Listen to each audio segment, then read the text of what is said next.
கடவுள் எப்பவுமே உடைஞ்ச பொருட்கள ரொம்ப அழகா பயன்படுத்துவாரு. உடைஞ்ச மேகங்கள் தான் மழை பொழியும். உடைஞ்ச நிலம் தான் உழும் வயலாகும்.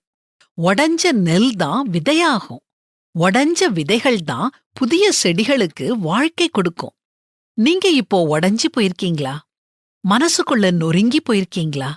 படிப்பு வரலையேங்கிற கவலையில இருக்கிறீங்களா? வேலை கிடைக்கலையேங்கிற வெறுப்புல இருக்கீங்களா? குழந்தை பாக்கியம் இல்லையேன்னு ஏங்கிக்கிட்டு இருக்கீங்களா? மனமுடிச்ச துணைக்கு புரிதல் இல்லையேன்னு கவலைப்பட்டுக்கிட்டு இருக்கீங்களா? உடல் ஆரோக்கியம் கெட்டு வேதனைப்பட்டுக்கிட்டு இருக்கீங்களா? பணக்கஷ்டமா?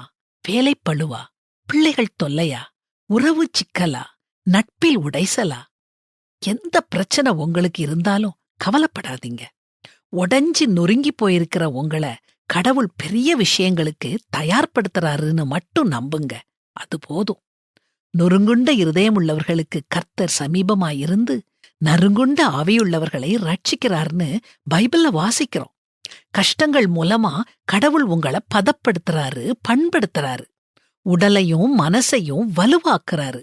எதையும் தாங்கும் இதயத்தை உருவாக்குறாரு. வேதம் சொல்றத கேளுங்க. என் சகோதரரே, நீங்கள் பலவிதமான சோதனைகளில் அகப்படும்போது உங்கள் விசுவாசத்தின் பரீட்சையானது பொறுமையை உண்டாக்குமென்று அறிந்து அதை மிகுந்த சந்தோஷமாக எண்ணுங்கள். நீங்கள் ஒன்றிலும் குறைவுள்ளவர்களாயிராமல் பூரணராயும் நிறைவுள்ளவர்களாயும் இருக்கும்படி பொறுமையானது பூரண கிரியை செய்ய கடவது.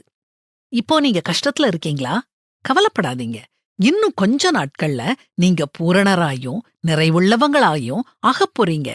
சந்தோஷம்தானே?